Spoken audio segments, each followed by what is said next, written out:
जय हिंद दोस्तों, कैसे हैं आप सब? आप सबकी तैयारी अच्छी चल रही है। चलिए, कल हम लोगों ने अपने बैच का अनाउंस किया था जो बिल्कुल फ्री ऑफ कॉस्ट है, धमाका बैच। और आज से उसकी कक्षाएं होंगी, मिडाइवल हिस्ट्री के साथ शुरू होंगी। ठीक है, तो आप लोग चैनल सब्सक्राइब करिए, बिल्कुल फ्री ऑफ कॉस्ट है और एक्सपर्ट फैकल्टीज़ के द्वारा आपको ये कोर्स कराया जाएगा। ठीक है, हर एक फैकल्टी की अपनी अलग अलग स्ट्रेटजी होगी। चलिए, करंट अफेयर की शुरुआत करते हैं। क्वेश्चन के माध्यम से हम लोग कर रहे हैं और करंट अफेयर आपको मैं पढ़ाऊंगा।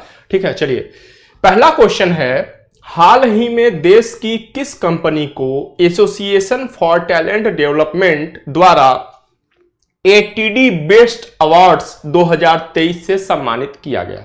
ठीक है, तो अब इसका विकल्प क्या है? एनटीपीसी लिमिटेड को, टाटा समूह को, रिलायंस इंडस्ट्री को या विप्रो को। ठीक है, तो ये क्या है? एनटीपीसी लिमिटेड को सम्मानित किया गया। अच्छा, वो जो क्लासेस होंगी वो बाइलिंगुअल होंगी। ठीक है, निश्चिंत रहिए आप लोग, बाइलिंगुअल होंगी।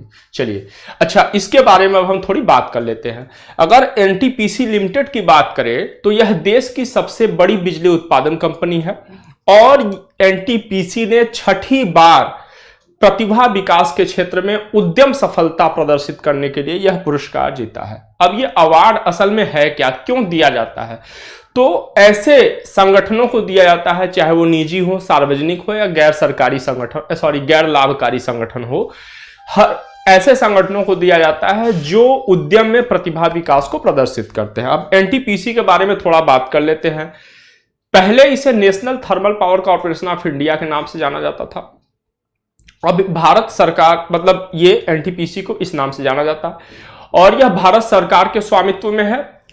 1975 में स्थापित किया गया था। भारत का सबसे बड़ा थर्मल पावर प्लांट है अभी और कोयला आधारित संयंत्र है। मुख्यालय नई दिल्ली में है। चलिए, आगे चलते हैं अगले प्रश्न में। भारत के पहले hydrogen internal combustion engine H2ICE truck का विकास निम्नलिखित में से किसने किया है? ठीक है, अब रिलायंस इंडस्ट्रीज और टाटा मोटर्स, रिलायंस इंडस्ट्रीज और अशोक लेलैंड और टाटा मोटर्स और हीरो मोटोकॉर्प। चलिए, तो इस प्रश्न का उत्तर क्या है? इस प्रश्न का उत्तर है ऑप्शन बी, रिलायंस इंडस्ट्रीज और अशोक लेलैंड ने किया है। अब इसके बारे में हम थोड़ी बात कर लेते हैं। हम सब जानते हैं कि इंडिया एनर्जी वीक कहां? बेंगलुरु में आयोजित हुआ। उस दौरान प्रधानमंत्री मोदी जी ने भारत का पहला इंटरनल कंबंशन इंजन, ठीक है, इसका ICE का मतलब है इंटरनल कंबंशन इंजन और H2 का मतलब क्या है? हाइड्रोजन। तो वहां पे प्रधानमंत्री मोदी जी ने लॉन्च किया। ठीक है, ट्रक ये लॉन्च किया या पेश किया कह सकते हैं। तो ये भारत का पहला है। इसका विकास रिलायंस इंडस्ट्रीज और अशोक लेलैंड के द्वारा किया गया। हम बता चुके हैं आपको आंसर में। अब H2ICE ट्रक क्या है कि भारत में संचालित होने वाला, हाइड्रोजन के द्वारा संचालित होने वाला अपनी तरह का पहला ट्रक है। और इसमें क्या है? परंपरागत जो डीजल ईंधन या तरलीकृत प्राकृतिक गैस जिसे LNG कहते हैं, उसके स्थान पर हाइड्रोजन का इस्तेमाल होगा या होता है। ठीक है, इस इंजन में, और वो कार्बन उत्सर्जन बिल्कुल शून्य माना जाता है कि वो शून्य होता है कार्बन उत्सर्जन। ठीक है, और हाइड्रोजन को सबसे क्लीन फ्यूल कहते हैं। सिर्फ पानी और ऑक्सीजन का ही उसमें उत्सर्जन होता है हाइड्रोजन के द्वारा। ठीक है, चलिए अगले प्रश्न पर आते हैं। अगला प्रश्न है हमारा रेमिटेंस से रिलेटेड है। वित्त मंत्रालय के आंकड़ों के अनुसार निम्नलिखित में से किस एक वित्तीय वर्ष में भारत को सर्वाधिक विदेशी आवक प्रेषण, इसको रेमिटेंस भी कहते हैं, ठीक है, कई बार रेमिनेंस भी कहते हैं, तो प्राप्त हुआ? ये किस एक वित्तीय वर्ष में? ठीक है, वो वित्तीय वर्ष कौन सा हमें देखना है। 2019-20 में, 2020-21 में, 2021-22 में या इनमें से कोई नहीं? तो इसका उत्तर है 2021-22 में। ऑप्शन सी इसका क्या है? सही है। अब हम इसके बारे में थोड़ी बात कर लेते हैं। अगर कितना हुआ तो 89,127 मिलियन डॉलर, US डॉलर, ये विदेशी आवक प्रेषण प्राप्त हुआ, जो अब तक किसी एक वित्तीय वर्ष में प्राप्त हुए आवक का सर्वाधिक है। ठीक है। अगर हम बात करें ये जो कुल प्रेशर है इसमें सबसे अधिक हिस्सा कितना कहाँ का है, तो ये यूएसए का है। यूएसए का लगभग 23% से ये अधिक है, 23.7 है शायद, ठीक है। तो ये है। चलिए आगे चलते हैं अगले प्रश्न पे। अगला प्रश्न है हमारा, राष्ट्रीय अनुसूचित जनजाति आयोग एनसीएसटी के बारे में निम्नलिखित कथनों पर विचार कर सही विकल्प का चयन करें। यह एक संवैधानिक निकाय है। इसमें एक अध्यक्ष, एक उपाध्यक्ष और 3 पूर्णकालिक सदस्य, इन तीनों में से एक महिला सदस्य भी होगी, कम से कम, न्यूनतम, ठीक है, होते हैं। इसका कार्यकाल 3 वर्ष का होता है और इसके अध्यक्ष की जो नियुक्ति होती है वह राष्ट्रपति के द्वारा की जाती है। अब हमको देखना है विकल्प 1 और 2, 2 और 3, 1 और 3 या उपरोक्त में सभी। तो इस प्रश्न का जो उत्तर है विकल्प डी, उपरोक्त में सभी, ये सभी सही है। अभी बात, ये प्रश्न कहां से आया, अभी राज्यसभा में एक जवाब देते समय उस जवाब से ये प्रश्न निकला है, ठीक है। तो पूछा जा सकता है उपरोक्त सभी। अब हम एनसीएसटी के बारे में थोड़ी बात कर लेते हैं, ठीक है। असल में हुआ राज्यसभा में क्या है कि जो मतलब एक प्रश्न के जवाब में ये आंकड़ा जब किया गया, ठीक है, जनजाति के मामलों के राज्यसभा में नहीं, लोकसभा में, जनजाति मामलों के मंत्रालय द्वारा, ठीक है। तो उसके जवाब में ये प्रश्न दिया गया था, उत्तर दिया गया था, तो वहां से ये प्रश्न निकला। अब हम एनसीएसटी के बारे में थोड़ी बात करें तो यह अनुसूचित जाति जनजातियों के लिए प्रदान किए गए जो सुरक्षा उपाय है, संवैधानिक सुरक्षा उपाय हैं, उनसे संबंधित मामलों की जांच और निगरानी करता है। और इसके जो वर्तमान में अध्यक्ष हैं हर्ष चौहान जी हैं। जनजाति मामलों के मंत्री कौन है, तो अर्जुन मुंडा जी हैं, ठीक। अब ये जो आयोग है इसे दीवानी न्यायालय की शक्तियां प्राप्त है, ध्यान रखिएगा, दीवानी न्यायालय की शक्तियां प्राप्त है। संविधान के तहत जो एसटी को प्राप्त सुरक्षा उपाय है उनकी जांच करता है, निगरानी करता है, और जो इससे संबंधित जो कार्यान्वयन हो रहे हैं, कामकाज हो रहे हैं, उनका मूल्यांकन करता है। चलिए आगे चलते हैं अगले प्रश्न पर। अगला प्रश्न है, हाल ही में किस प्रदेश सरकार ने सरकारी योजनाओं तक पहुंच को आसान बनाने के लिए family ID, one family one identity portal को लॉन्च किया, ठीक है। उत्तर प्रदेश सरकार ने, ओडिशा सरकार ने, मध्य प्रदेश सरकार ने या तमिलनाडु सरकार ने। तो इस प्रश्न का उत्तर क्या है, अपना उत्तर प्रदेश, ठीक है। उत्तर प्रदेश के पीसीएस क्वेश्चन में, पीसीएस के लिए यह इंपॉर्टेंट है, बहुत अधिक संभावना है पूछे जाने की, ठीक है। अब देखिए इसका उद्देश्य क्या है। इसका उद्देश्य है उन परिवारों को मुफ्त या सस्ता राशन उपलब्ध कराना जिनके पास राशन कार्ड नहीं है और जो राष्ट्रीय खाद्य सुरक्षा योजना के पात्र नहीं है। इस पोर्टल के द्वारा वो परिवार अपनी आईडी बना सकते हैं और ऐसी योजनाओं का लाभ उठा सकते हैं, ठीक है। और जिन लोगों के पास पहले से आईडी है उनके लिए परिवार आईडी राशन कार्ड आईडी के समान ही होगी। चलिए आगे चलते हैं अगले प्रश्न पर। अगला प्रश्न है, हाल ही में कहां डिजिटल भुगतान उत्सव का शुभारंभ किया गया? बेंगलुरु में, नई दिल्ली में, पुणे में, हैदराबाद में, कहां किया गया? तो यह किया गया नई दिल्ली में सॉरी, यह नई दिल्ली में किया गया। अब किसके द्वारा किया गया? तो ये जो हमारे इलेक्ट्रॉनिक्स और सूचना प्रौद्योगिकी और संचार मंत्री है अश्विनी वैष्णव जी, उनके द्वारा किया गया और यह 1 महीने तक चलेगा। इसका इस दौरान होगा क्या कि किस तरीके से डिजिटल भुगतान वित्तीय समावेशन को सुनिश्चित कर रहा है, फाइनेंशियल इंक्लूजन, ठीक हो, को सुनिश्चित कर रहा है और देश के छोटे व्यापारियों, स्ट्रीट वेंडर्स और आम लोगों को सशक्त बना रहा है, इस पर प्रकाश डाला जाएगा, ठीक है। तो डिजिटल भुगतान उत्सव 1 महीने तक चलेगा। अब देखिए महत्वपूर्ण प्रश्न, हाल ही में तुर्की और सीरिया में आए भूकंप के बाद भारत सरकार किस ऑपरेशन के तहत वहां सहायता पहुंचा रही है? ठीक है, हम विकल्प देख लेते हैं। ऑपरेशन पहल, ऑपरेशन सहायता, ऑपरेशन दोस्त और ऑपरेशन सद्भावना। तो मतलब उत्तर इसका है ऑपरेशन दोस्त।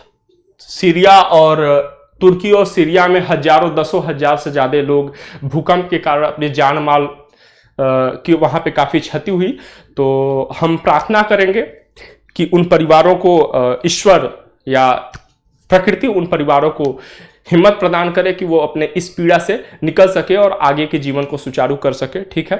और भारत सरकार, ठीक है, ऐसे वैश्विक परिस्थितियों में, जबकि परिस्थितियां कोविड के समय भी हमने देखा 150 से अधिक देशों को हमने वैक्सीन मुहैया कराया भारत ने, ठीक है। सबसे पहले तुर्की और सीरिया में सहायता पूरे विश्व में सबसे पहले भारत ने पहुंचाया, ठीक है।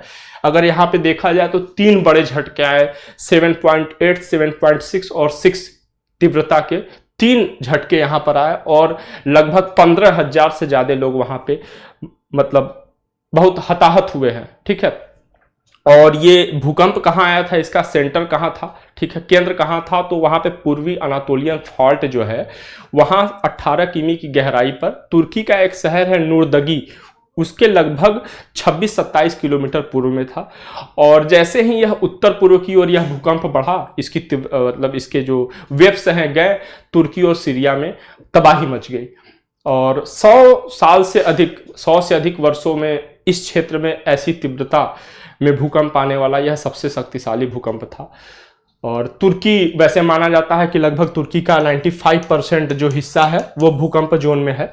तो हम सभी मतलब प्रार्थनाएं करें वहां के लिए। और भारत सरकार की जो सराहना करी जा रही है, हमारे देश की जो सराहना पूरे विश्व में करी जा रही है, यह बिल्कुल काबिले तारीफ है। ऐसे ही भारत विश्व गुरु बनेगा, ठीक है। चलिए भूकंप के बारे में थोड़ा हम देख लेते हैं। तो भूकंप असल में क्या होता है, भूकंप का मतलब होता है पृथ्वी का कंपन, और यह एक प्राकृतिक घटना है। पृथ्वी के अंदर से क्या होता है कि ऊर्जा निकलने पर वो ऊर्जा तरंग के रूप में उत्पन्न होती है, जो पृथ्वी के सभी दिशाओं में फैलकर पृथ्वी को कंपित करती है। और ये सिस्मोग्राफ के द्वारा मतलब भूकंप को सिस्मोग्राफ के द्वारा मापा जाता है।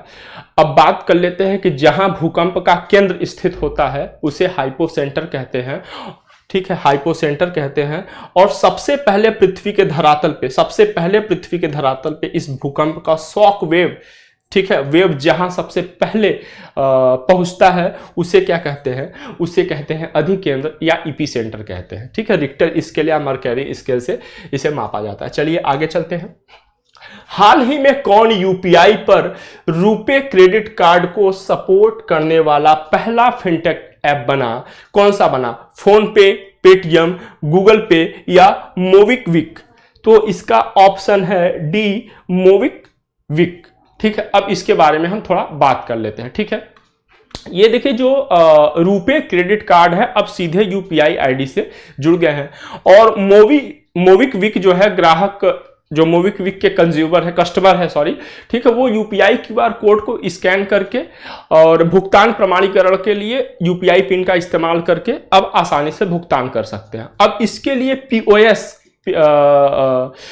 जिसको पॉइंट ऑफ सेल कहते हैं, उसकी आवश्यकता अब नहीं पड़ेगी। अब एसेट लाइट क्यूआर कोड का उपयोग करके भी क्रेडिट कार्ड को अब क्या कर सकते हैं, क्रेडिट कार्ड से हम फाइनेंस या कोई भी धनराशि भेज सकते हैं या उसको स्वीकृति प्रदान कर सकते हैं, ठीक है। अब यूपीआई के बारे में बात कर लेते हैं। यूपीआई और एनपीसीआई ये यूपीएससी में इकोनॉमी से पूछे जाने वाला सबसे मतलब कि पिछले 3-4 सालों में लगभग 2-3 बार पूछा जा चुका है, ठीक है। तो ये बहुत फेमस है। यूपीआई का फुल फॉर्म होता है यूनिफाइड पेमेंट इंटरफेस, और वह विभिन्न बैंकिंग सेवाओं और सुविधाओं को एक अम्ब्रेला वो है, ठीक है, एक छतरी के नीचे एकत्रित करता है। इसे भारतीय राष्ट्रीय भुगतान निगम एनपीसीआई के द्वारा विकसित किया गया है। जो आप फोन पे यूज करते हैं, पेटीएम, गूगल पे, अमेजन पे, भीम वगैरह, ये भी क्या है, ये टॉप यूपीआई है हमारे देश के, ठीक है। चलिए आगे चलते हैं। सबसे पहली बार 2016 में यूपीआई को एनपीसीआई ने लॉन्च किया था 21 बैंकों के साथ। हाल ही में कहां मिशन अंत्योदय सर्वेक्षण 2022-23 का उद्घाटन किया गया? लखनऊ में, बेंगलुरु में, नई दिल्ली में या भुवनेश्वर में? तो इस प्रश्न का उत्तर है नई दिल्ली में, ठीक है, नई दिल्ली में। अब हम थोड़ा इसके बारे में बात कर लेते हैं। किसने किया? तो ग्रामीण विकास एवं पंचायती राज मंत्री गिरिराज सिंह ने किया, ठीक है। और वर्ष 2017-18 से ही यह देश के सभी ग्राम पंचायतों में मिशन अंत्योदय सर्वेक्षण कर रहा है। अब मिशन अंत्योदय की बात करें तो केंद्रीय बजट 2017-18 में इसे अपनाया गया था। और यह करता क्या है, यह ग्रामीण क्षेत्रों के विकास के लिए विभिन्न मंत्रालयों, विभिन्न कार्यक्रमों के तहत भारत सरकार के लगभग 27 मंत्रालय या विभागों द्वारा जो आवंटित धनराशि होता है उसके इष्टतम प्रयोग और प्रबंधन का जो उद्देश्य है उसको सुनिश्चित करता है। इसका केंद्र बिंदु ग्राम पंचायत है, जैसे कि हमने यहाँ पे देखा अंत्योदय की बात हो रही है तो ग्राम पंचायत है। पंचायती राज मंत्रालय और ग्रामीण विकास मंत्रालय इसकी क्या है, नोडल एजेंसी है। चलिए अगले प्रश्न पर चलते हैं, अगले और अंतिम प्रश्न पर चलते हैं, जो आज का महत्वपूर्ण प्रश्न है। भारत और श्रीलंका के मध्य द्विपक्षीय संबंधों से संबंधित कथनों पर विचार करके सही विकल्प का चयन करें। जाफना सांस्कृतिक केंद्र, जिसका शिलान्यास पीएम मोदी ने, प्रधानमंत्री नरेंद्र मोदी ने मार्च 2015 में किया था, का उद्घाटन भारत के केंद्रीय मंत्री डॉक्टर एल मुरुगन द्वारा किया जाएगा। कथन सही है। भारत और श्रीलंका संयुक्त सैन्य अभ्यास, जिसे मित्र शक्ति कहते हैं, और नौसेना अभ्यास, जिसे सिलिनेक्स कहते हैं, आयोजित करते हैं। यह भी सही है। अमेरिका और ब्रिटेन के बाद भारत श्रीलंका का तीसरा सबसे बड़ा निर्यात गंतव्य है। यह भी कथन सही है। ठीक है, तो इस हिसाब से क्या है सही है, उपरोक्त सभी सही है। चलिए इसी के साथ हमारी आज की यह श्रृंखला समाप्त होती है। हम कल फिर कुछ नए प्रश्नों के साथ आपके साथ आएंगे। ठीक है, अभी आपकी प्रभात सर की क्लास होगी मेडाइवल हिस्ट्री की, जो कि प्रीलिम्स यूपी पीसीएस 2023 के लिए बहुत ही महत्वपूर्ण क्लासेस होंगी। यहां पे आप जुड़े, अधिक से अधिक संख्या में जुड़े और अपने दोस्तों को भी लिंक शेयर करें। ठीक है, जिससे वो भी इस फ्री ऑफ कॉस्ट जो ये क्लास है इसका लाभ उठा सके। ठीक है, और आप अपनी वर्ष 2023 में यूपी पीसीएस प्रीलिम्स में अपनी सफलता सुनिश्चित कर सके। तो चलिए कल मिलते हैं। जय हिंद, जय भारत।